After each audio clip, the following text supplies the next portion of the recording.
성령 강림 주일입니다.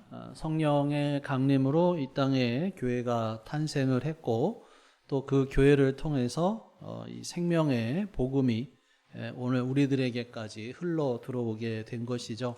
오늘 예배하는 모든 우리 성도 여러분들 위해 그 성령님의 위로와 회복과 또 새롭게 하시는 은혜가 충만할 수 있기를 간절히 바랍니다. 우리 옆에 분들, 앞뒤 분들 인사 나누겠습니다. 성령의 은혜가 충만하기를 바랍니다.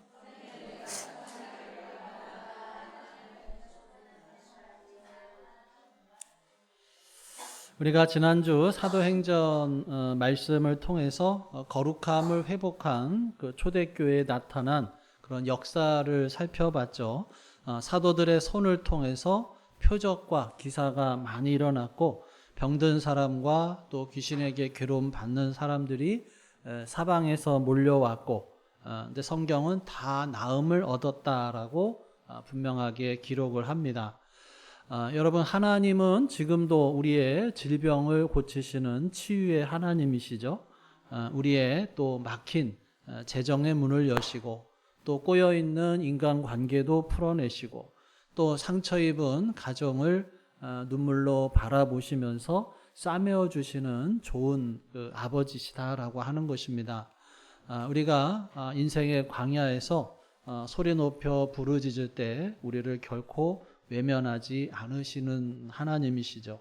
우리가 해결되지 않은 어떤 무거운 짐, 또 육신의 아픔, 미래에 대한 불안감으로 마음이 무겁다면 이 시간 우리의 아픔을 만지시는 성령님의 손길이 임하여서 치유와 회복의 역사가 일어날 수 있기를 주님의 이름으로 축원합니다.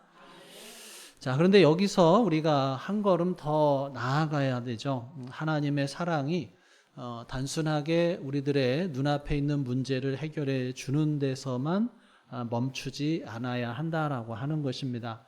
만약에 기독교가 말하는 복음이 그냥 내 문제를 해결하는 것에서만 끝난다면 그것은 세상의 다른 기복 종교나 우상 숭배와 다를 바가 없다라고 하는 것입니다. 하나님께서 우리들에게 행하시는 그런 사랑의 기적은 우리를 단순하게 그 기적만 누리는 그런 혜택의 자리에 머물게 하려는 것이 아니죠. 우리를 살리셔서 더 영광스럽고 존귀한 자리, 예수 그리스도의 증인이라고 하는 그런 사명의 자리로 초대하시기 위한 통로다라고 하는 것을 우리가 기억해야 합니다. 오늘 읽은 말씀은 바로 그 기적 이후의 상황을 보여주고 있습니다. 수많은 치유가 일어나고 백성들이 교회를 칭송하면서 믿는 자들의 수가 더해가던 그 순간에 사도들의 삶에 반전이 찾아오게 되죠. 기적과 치유 뒤에 찾아오는 것은 탄탄대로가 아니라 종교 지도자들의 시기심과 감옥이었다라고 하는 것입니다. 자, 우리 17절과 18절을 다시 같이 읽어보겠습니다. 시작. 대제사장과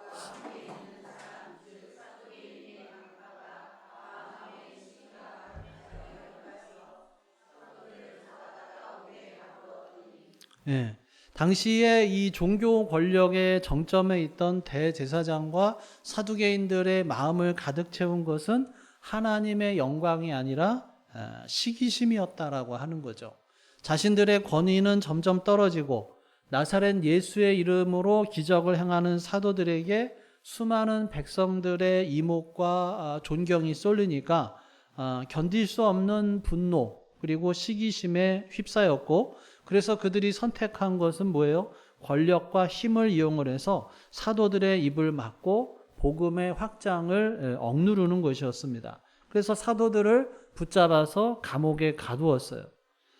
세상은 예나 지금이나 성령으로 충만한 교회, 복음의 능력이 나타나는 그리스도인들을 두려워하죠. 그리고 할 수만 있으면 힘과 환경 또 문화와 분위기라고 하는 이런 세상의 감옥을 통해서 우리들의 신앙을 제한하려고 하고 복음의 영향력을 제한하려고 합니다. 사도들은 복음을 전하고 병든 자들을 고쳐주었을 뿐인데 돌아온 결과는 감옥으로 갔다라고 하는 것이죠. 자, 근데 그때 놀라운 기적이 일어나죠. 19절 같이 읽겠습니다. 시작. 주의 사자가 밤에 옥문을 열고 끌어내어 이르되. 자, 천사가 나타나서 그 잠근 감옥의 문을 열고 사도들을 밖으로 이끌어냈어요. 간수들도 모르게 감옥 문이 열린 거예요. 초자연적인 하나님의 개입이죠. 만약에 우리가 이런 기적을 경험했다면 어떤 생각이 들었겠어요? 소민아. 감옥에 갇혔는데 갑자기 천사가 나타나서 꺼내줬어. 그럼 어떤 생각이 들었겠어?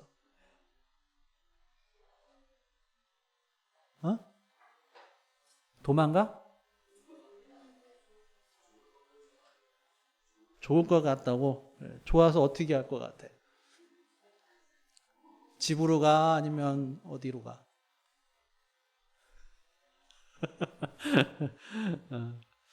자, 우리 같으면 어떤 생각이 들었겠어요? 하나님이 나를 살려주셨구나.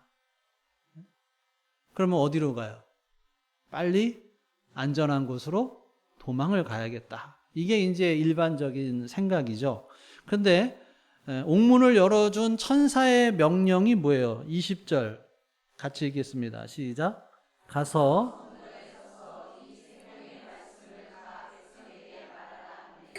천사가 사도들에게 너희들을 핍박하는 사람들의 눈을 피해서 빨리 도망가라 이렇게 하지 않고 오히려 그들을 잡아 가두었던 성전으로 다시 가라고 하셔요. 그리고 거기에서 이 생명의 말씀을 백성들에게 말하라고 합니다.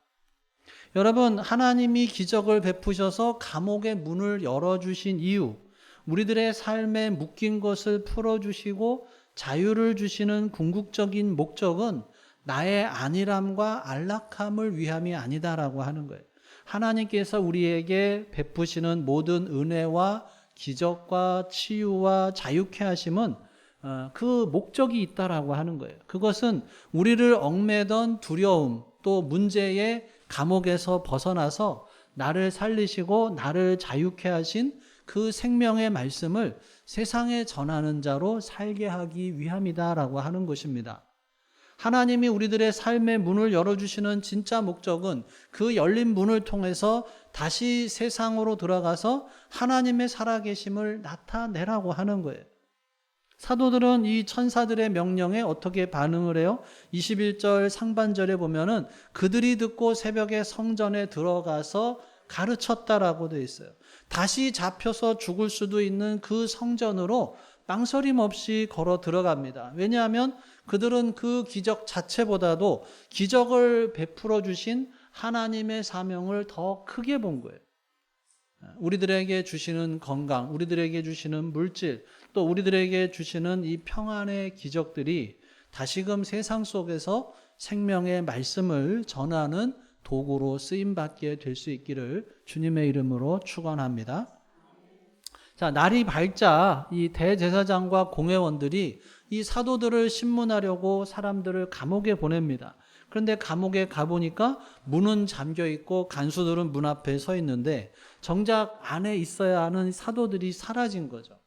이 공회 전체가 당황하고 있을 때 한 사람이 달려와서 보고를 합니다. 25절에 보면 보소서 옥에 가두었던 사람들이 성전에 서서 백성을 가르치더이다. 결국 사도들이 성전에서 말씀을 전하다가 이 대제사장과 또 성전 경비대원들에게 다시 붙잡혀서 공회 앞에 서게 됩니다. 자, 대제사장과 대제사장이 사도들을 위협하면서 신문을 하죠. 자, 28절 같이 읽겠습니다. 시작. 이르되 우리가 이 이름으로 사람을 가르치지 말라고 엄금하였으되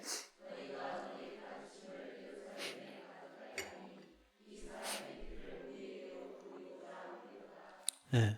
우리가 지난번에 예수의 이름으로 가르치지 말라고 분명하게 경고하고 엄히 금하지 않았냐. 그런데 어찌하여 우리 권위를 무시하고 그 가르침을 다시 예루살렘 전체에 가득하게 만들었냐라고 하는 거예요. 그렇게 해서 사도들의 기를 죽이고 두려움을 심어줘서 호통을 치는 거죠. 당시의 이 공회는 유대 사회에서 최고의 권력을 가진 그런 기관이죠. 그 위협 앞에 서면 누구라도 목숨을 걸고 구걸하는 것이 당연한데, 근데 그때 베드로와 사도들이 뭐라고 그래요? 29절 같이 읽겠습니다. 시작. 베드로와 사도들이 대답하여 이르되 사람보다 하나님께 순종하는 것이 마땅하니라. 예.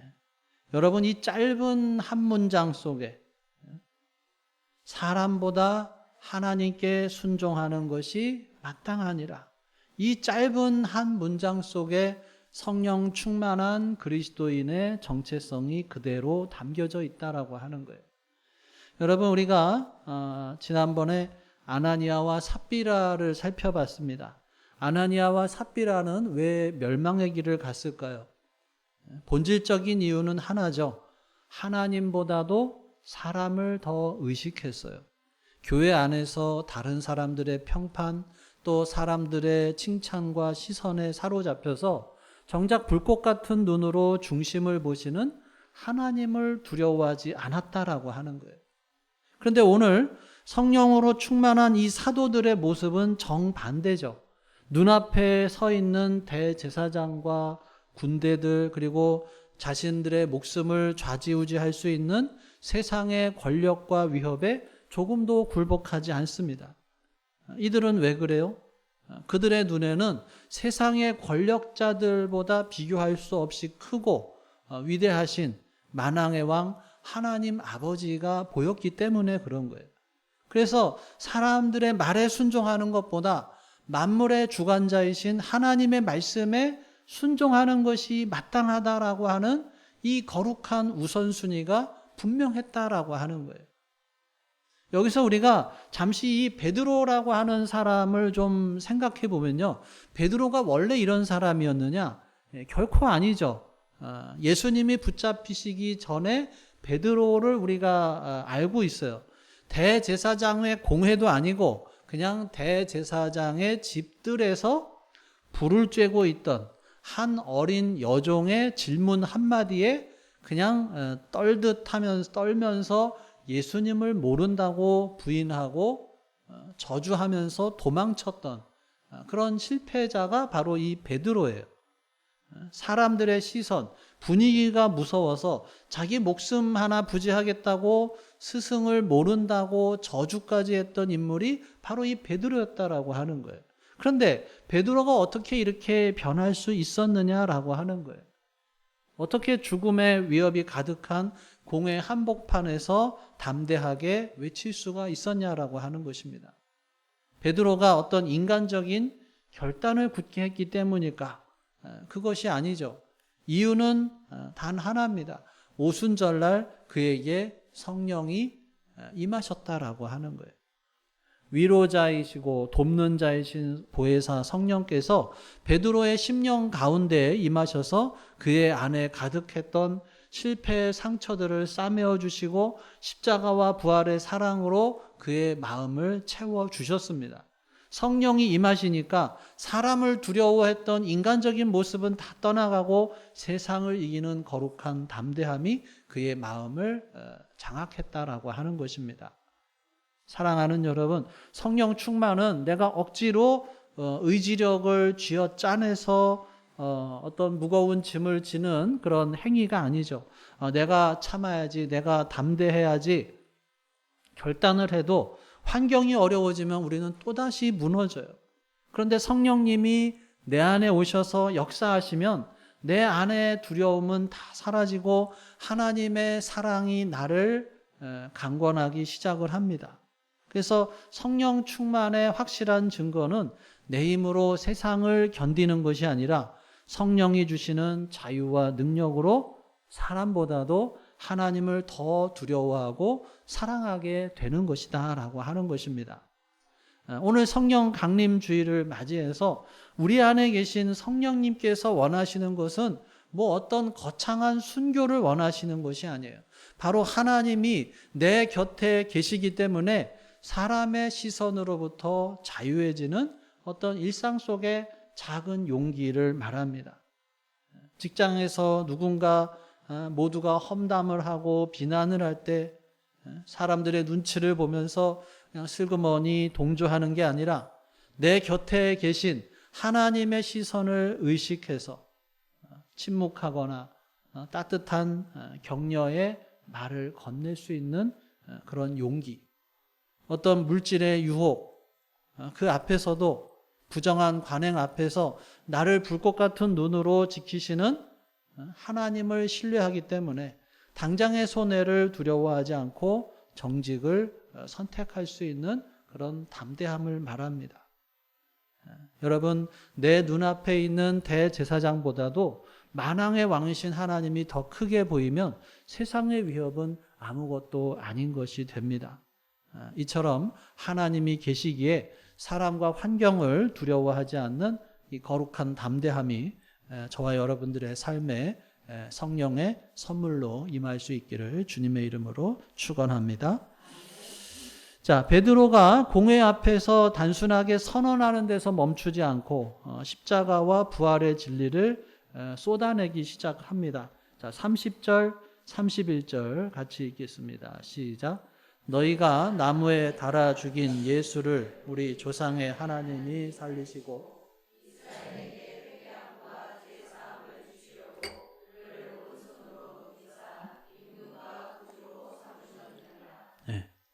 지금 신문을 당하는 이 베드로가 오히려 재판장인 대제사장들을 향해서 죄를 꾸짖고 회개를 촉구하는 복음을 전하고 있습니다. 어떻게 이것이 가능해요? 베드로의 마음에 이 복음이 너무나도 확실하고 분명했기 때문이죠. 자, 그리고 이 모든 변론의 이제 종지부를 찍는 핵심 구절을 선포를 합니다. 자, 32절 같이 읽겠습니다. 시작. 우리는 이 일의 증인이요 하나님이 자기에게 순종하는 사람들에게 주신 성령도 그러하니라. 여러분, 성령 충만의 궁극적인 목적이죠. 성령이 왜 오셨냐라고 하는 거예요. 왜 방언이 나타나고 왜 기적이 일어나고 치유가 일어나고 왜 우리들에게 성령의 은혜가 주어졌느냐? 그 대답은 명확합니다. 성령 하나님이 예수 그리스도의 십자가와 부활을 증언하시는 최고의 증인이다라고 하는 것입니다. 예수님께서 요한복음 15장 26절에서 이미 말씀하셨죠. 내가 아버지께로부터 너희에게 보낼 보혜사 곧 아버지께로부터 나오시는 진리의 성령이 오실 때에 그가 나를 증언하실 것이요. 성령님의 가장 중요한 사역 중에 하나는 다른 어떤 것이 아니라 예수 그리스도가 누구인지를 드러내고 그분의 구원 사역을 세상에 증언하는 거예요. 그래서 증인이 최고의 증인이신 성령님을 마음에 모신 사람, 성령으로 충만해진 사람은 예외 없이 예수 그리스도의 복음의 증인이 될 수밖에 없습니다. 내 안에 계신 성령께서 자꾸 예수의 사랑을 말하게 하시고 예수님의 살아계심을 드러내게 하시기 때문이죠. 사도행전 1장 8절의 말씀을 우리가 기억하죠. 오직 성령이 너희에게 임하시면 너희가 권능을 받고 예루살렘과 온 유대와 사마리아와 땅끝까지 이르러 내 증인이 되라. 성령이 임하시면 너희가 부자가 되리라. 성령이 임하시면 너희가 아무 고난 없이 편안하게 살리라 라고 하지 않으셨어요. 성령이 임하시면 너희가 내 증인이 되리라. 증인이 되어야 한다는 의무이기 전에 성령을 받으면 증인이 될 수밖에 없다라고 하는 거예요.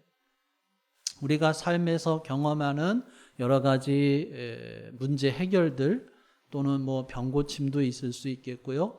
또 재정의 축복도 있을 수 있겠고 또 가정의 평안 이런 것이 감사하고 귀한 하나님의 선물이지만 본질적인 관점에서 보면 그거는 다 그림자라고 하는 거예요. 그림자가 가리키고 있는 진짜 실체, 본질은 무엇이냐? 그 기적을 베풀어 주시는 예수 그리스도시고 그 예수님을 세상에 전하면서 살아가는 증인의 삶이다라고 하는 거예요. 예를 들어서 어떤 사람이 성령의 은혜로 병고침을 받았어요. 그런데 평생 자기가 건강해진 것만 자랑하다가 예수님 없이 인생을 마친다. 그러면 그 치유가 무슨 소용이 있겠냐라고 하는 거예요. 그 기적이 목표가 아니라 기적은 나를 구원하여 주신 주님을 세상에 보여주기 위한 그런 이정표다라고 하는 것이죠. 진짜 목적은 내가 예수님의 증인으로 세워지는 것입니다. 내가 서 있는 일터에서 내가 살아가는 가정에서 예수님의 사랑과 살아계심을 보여주는 진짜 증인으로 살아가는 것. 그것이 성령께서 오늘 우리에게 찾아오신 진짜 이유인 것을 우리가 믿을 수 있기를 간절히 바랍니다. 자, 말씀을 정리하면 오늘 우리들의 신앙의 초점이 어디를 향하고 있느냐라고 하는 거예요. 우리가 매일 성령의 도우심을 구하면서도 정말 주님께서 원하시는 증인된 삶에는 별로 관심이 없고 그냥 내 삶에 닫힌 이 감옥문을 열리는 그런 기적, 나의 어떤 문제 해결에만 마음을 빼앗기고 있는 것은 아니냐라고 하는 거예요. 감옥문이 열리는 것 자체만을 우리가 목적으로 살고 있는 것은 아니냐는 것입니다. 아니면 베드로가 실패했던 그 옛날의 모습처럼 세상 사람들의 눈치라 보이고 또 나에게 찾아오는 어떤 불이익 때문에 그냥 움츠러들고 그렇게 살고 있지는 않느냐라고 하는 거예요. 그런 모습이 있다 하더라도 우리가 결코 자책하거나 낙심하지 마십시오. 왜냐하면 주님은 우리들의 연약함을 누구보다도 잘 아신다는 거예요.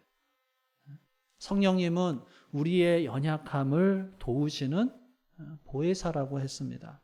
우리가 억지로 힘을 내야 하는 것이 아니라 성령님이 우리 가운데 임하셔서 우리를 싸매어 주시고 두려움의 그 빗장을 열어주시고 세상을 이길 수 있는 하늘의 담대함을 부어주신다라고 하는 것입니다.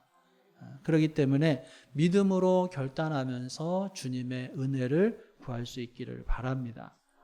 하나님, 내 힘으로는 세상에 두렵고 사람들의 말도 무섭고 그러나 내 안에 계신 성령님을 의지하기 원합니다. 내 마음을 주님의 십자가 사랑으로 가득 채워주시옵소서. 우리가 일상 속에서 우리가 이 일의 증인입니다.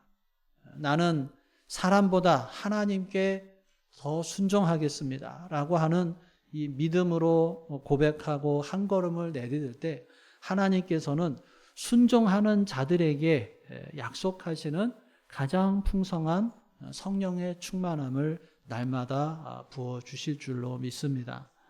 그 성령의 능력을 힘입어서 날마다 세상을 이기고 주님의 살아계심을 드러낼 수 있는 그런 증인의 삶을 살아가는 우리 교회와 또 우리 모든 성도 여러분들 삶이 될 수 있기를 주님의 이름으로 축원합니다. 기도하겠습니다. 오늘 주신 말씀 기억하면서 우리가 묵상하기 원합니다. 혹시 내 삶의 감옥문이 열리는 기적에만 우리가 몰두하며 살아가고 있는 것은 아닌지, 사람의 시선 또 평판이 두려워서 움츠러들고 있는 것은 아닌지요. 우리의 연약함을 보혜사 성령으로 이 시간 채워주시고 또 사람보다 하나님께 순종하는 것이 마땅함을 우리가 고백하며 나아가기 원합니다. 또 내가 살아가는 가정과 일터에서 예수님의 살아계심을 드러내는 그러한 증인의 삶을 살아가게 하여 주시옵소서. 성령의 권능으로 진짜 증인이 되기를 우리가 결단하며 주님 앞에 우리가 묵상하며 기도하겠습니다.